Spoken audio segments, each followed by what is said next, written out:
ಮೋದಿ ಹೇಳುವುದಕ್ಕೂ ವಾಸ್ತವಕ್ಕೂ ಏನಾದರೂ ಸಂಬಂಧವಿರುತ್ತಾ? ಕಳೆದ 10 ವರ್ಷಗಳಿಂದಲೂ ಇದೇ ಹಣೆಬರಹವಾಗಿದ್ದು, ಈಗ 3ನೇ ಅವಧಿಯಲ್ಲೂ ಅವರು ಭ್ರಮೆಗಳನ್ನ ಬಿತ್ತುವುದರಲ್ಲಿಯೇ ಕಳೆಯುತ್ತಿದ್ದಾರೆ.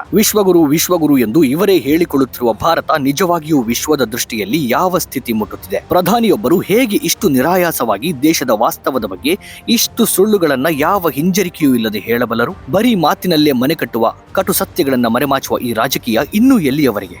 ಯುವ ಉದ್ಯಮಿ ನಿಖಿಲ್ ಕಾಮತ್ ಅವರಿಗೆ ಪ್ರಧಾನಿ ಮೋದಿ ಪಾಡ್ಕಾಸ್ಟ್ ಇಂಟರ್ವ್ಯೂ ನೀಡಿದ್ದಾರೆ. ಪಾಡ್ಕಾಸ್ಟ್ಗೆ ಅವರು ನೀಡಿರುವ ಮೊದಲ ಸಂದರ್ಶನ ಇದು ಮತ್ತು ಬಹುಶಃ 2025ರಲ್ಲಿ ಅವರು ಕೊಡ್ತಾ ಇರುವ ಮೊದಲ ಸಂದರ್ಶನವೂ ಇದೇ ಆಗಿದೆ. ಆದರೆ ಮೋದಿ ಬದಲಾಗಿದ್ದಾರೆಯೇ? ಅವರು 3ನೇ ಅವಧಿಯಲ್ಲಾದರೂ ಸತ್ಯವನ್ನ ಹೇಳುವ ಧೈರ್ಯ ತೋರಿಸ್ತಾ ಇದ್ದಾರೆಯೇ ಅಂದ್ರೆ ಖಂಡಿತ ಇಲ್ಲ. ಅವರು ಮತ್ತಷ್ಟು ಸುಳ್ಳುಗಳನ್ನೇ ಅನಾಯಾಸವಾಗಿ ಹೇಳುತ್ತಾ ಎಲ್ಲ ವಾಸ್ತವವನ್ನು ಮರೆಮಾಚ್ತಾ ಇದ್ದಾರೆ. ಇಂಟರ್ವ್ಯೂನಲ್ಲಿ ಪ್ರಶ್ನೆಯೊಂದಕ್ಕೆ ಉತ್ತರಿಸುವ ಮೋದಿ, ತಾವು ಗುಜರಾತ್ ಸಿಎಂ ಆಗಿದ್ದಾಗ ತಮಗೆ ಅಮೆರಿಕ ತಮ್ಮ ವೀಸಾ ರದ್ದುಗೊಳಿಸಿದ್ದ ಸಂದರ್ಭವನ್ನ ನೆನಪು ಮಾಡಿಕೊಡ್ತಾರೆ. ಭಾರತದ ವೀಸಾಕ್ಕಾಗಿ ಇಡೀ ಜಗತ್ತು ಕ್ಯೂನಲ್ಲಿ ನಿಲ್ಲುವ ಕಾಲ ಬರಲಿದೆ ಎಂದು ತಾನು ಹೇಳಿದ್ದೆ ಎನ್ನುತ್ತಾರೆ. ಅಂಥ ಕಾಲವೇನೂ ಬಂದೇ ಇಲ್ಲ. ಆದ್ರೆ ಮೋದಿ ಮಾತ್ರ ತಾನು ಹಾಗೆ ಹೇಳಿದ್ದು 2005ರಲ್ಲಿ ಮತ್ತು ಈಗ 2025. ಈಗ ಭಾರತದ ಸಮಯ ಎನ್ನುತ್ತಾರೆ. ನಮ್ಮ ಯುವಕರು ಮತ್ತು ನಮ್ಮ ದೇಶದ ಜನಸಾಮಾನ್ಯರು ಬಹಳ ಮುನ್ನಡೆ ಸಾಧಿಸಿದ್ದಾರೆ ಎಂಬ ಭಾವನೆ ವ್ಯಕ್ತಪಡಿಸುತ್ತಾರೆ. ಇತ್ತೀಚೆಗೆ ಕುವೈಟ್ಗೆ ಹೋಗಿದ್ದಾಗ ಅಲ್ಲಿ 10-15 ವರ್ಷಗಳ ಹಿಂದೆ ಹೋಗಿದ್ದ ಭಾರತೀಯ ಕಾರ್ಮಿಕರ ಕಾಲನಿಗೆ ಭೇಟಿ ನೀಡಿದ್ದನ್ನ ಪ್ರಸ್ತಾಪಿಸುತ್ತಾರೆ.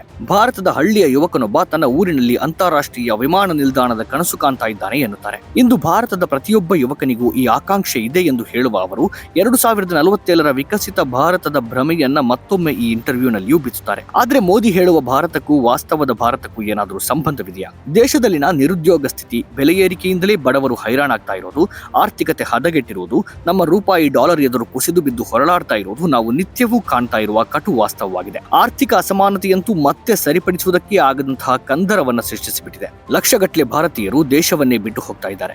2023ರಲ್ಲಿ 2,16,000ಕ್ಕೂ ಹೆಚ್ಚು ಭಾರತೀಯರು ತಮ್ಮ ಪೌರತ್ವವನ್ನ ತ್ಯಜಿಸಿದ್ದಾರೆ.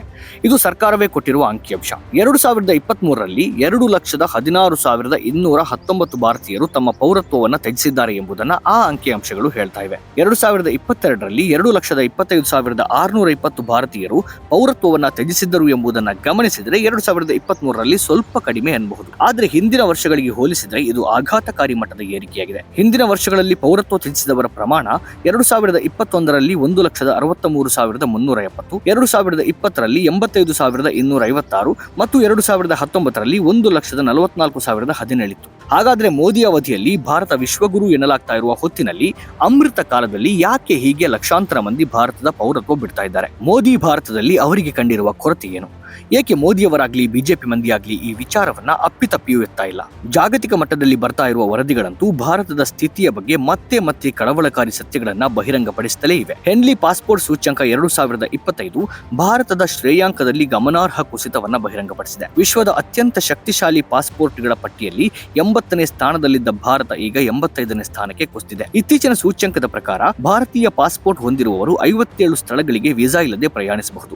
ಇದಕ್ಕೆ ವ್ಯತಿರಿಕ್ತವಾಗಿ ಸಿಂಗಾಪುರ ತನ್ನ ಅಗ್ರಸ್ಥಾನವನ್ನ ಕಾಯ್ದುಕೊಂಡಿದೆ. ಅದರ ಪಾಸ್ಪೋರ್ಟ್ ಹೊಂದಿರುವವರು ವಿಶ್ವದಾದ್ಯಂತ ಪ್ರಭಾವಶಾಲಿ 195 ತಾಣಗಳಿಗೆ ವೀಸಾ ಇಲ್ಲದೆ ಹೋಗಬಹುದಾಗಿದೆ. ಹಾಗಾದ್ರೆ ಯಾಕೆ ಭಾರತದ ಬಗೆಗಿನ ವಿಶ್ವಾಸ ಕುಸಿಯುತ್ತಾ ಇದೆ? ವಿಶ್ವಗುರು ಎಂದು ಹಾಡಿ ಹೊಗಳ್ತಾ ಇದ್ದ ದೇಶದ ಜನರ ಕಣ್ಣಿಗೆ ಮಂಕುಬೂದಿ ಎರಚುವವರು ಈ ಪ್ರಶ್ನೆಯನ್ನು ಕೇಳಿಕೊಳ್ಳುವುದಿಲ್ಲ. ಈಚೆಗಂತೂ ಭಾರತಕ್ಕೆ ವಿದೇಶಿ ಪ್ರವಾಸಿಗರ ಸಂಖ್ಯೆಯಲ್ಲಿ ಕೂಡ ದೊಡ್ಡ ಮಟ್ಟದ ಕುಸಿತ ಕಾಣ್ತಾ ಇದೆ. ವಿದೇಶಿಯರು ಹೋಗಲಿ, ಗೋವಾದಂತಹ ನಮ್ಮಲ್ಲಿನ ಒಂದು ಕಾಲದ ಆಕರ್ಷಕ ಪ್ರವಾಸಿ ತಾಣ ದೇಶೀಯ ಪ್ರವಾಸಿಗರಿಗೂ ಬೇಡವಾಗಿ ಬಣಗುಡ್ತಾ ಇದೆ. ನಮ್ಮವರೇ ಗೋವಾಕ್ಕೆ ಹೋಗುವ ಬದಲು ಶ್ರೀಲಂಕಾ, ಥೈಲ್ಯಾಂಡ್ ಗಳಿಗೆ ಹೋಗ್ತಾ ಇದ್ದಾರೆ. ದೇಶದ ಪ್ರವಾಸೋದ್ಯಮ ತೀವ್ರವಾಗಿ ಕುಸಿತಾ ಇರೋದು ನಿಜಕ್ಕೂ ಕಳವಳಕಾರಿ ಸಂಗತಿ. 2047ರ ವೇಳೆಗೆ 10 ಕೋಟಿ ವಿದೇಶಿ ಪ್ರವಾಸಿಗರನ್ನು ಆಕರ್ಷಿಸುತ್ತೇವೆ ಅಂತ ಕೊಚ್ಚಿಕೊಳ್ತಾ ಇರುವ ಸರ್ಕಾರ ಆ ನಿಟ್ಟಿನಲ್ಲಿ ಏನನ್ನೂ ಮಾಡ್ತಾ ಇಲ್ಲ ಎಂಬುದು ಅಷ್ಟೇ ಸತ್ಯ. ಅಷ್ಟಕ್ಕೂ ಭಾರತ 10 ಕೋಟಿ ಎಂದು ದೊಡ್ಡದಾಗಿ ಹೇಳಿಕೊಳ್ತಾ ಇರುವ ಸಂಖ್ಯೆ ದೊಡ್ಡದೇನೂ ಅಲ್ಲ. ಪ್ರಪಂಚದ ಬೇರೆ ದೇಶಗಳು ಈಗಾಗಲೇ ಸಾಧಿಸಿರುವುದನ್ನು ನೋಡಿದ್ರೆ ಇದು ಬಹಳ ಸಣ್ಣ ಸಂಖ್ಯೆ. 2047ರ ಹೊತ್ತಿಗೆ 10 ಕೋಟಿ ವಿದೇಶಿ ಪ್ರವಾಸಿಗರನ್ನು ಆಕರ್ಷಿಸುವ ಬಗ್ಗೆ ಭಾರತ ಮಾತನಾಡ್ತಾ ಇದ್ರೆ, ಫ್ರಾನ್ಸ್ 2019ರಲ್ಲಿಯೇ 9 ಕೋಟಿ ಪ್ರವಾಸಿಗರ ದಾಖಲೆ ಹೊಂದಿದೆ. ಸ್ಪೇನ್ 2023ರಲ್ಲಿಯೇ 8.5 ಕೋಟಿ ಪ್ರವಾಸಿಗರನ್ನ ಕಂಡಿದೆ. ಆದ್ರೆ ಭಾರತ ಇನ್ನೂ 20 ವರ್ಷಗಳ ನಂತರ 10 ಕೋಟಿ ಪ್ರವಾಸಿಗರನ್ನ ಸೆಳೆಯುವ ಮಾತನಾಡ್ತಾ ಇದೆ.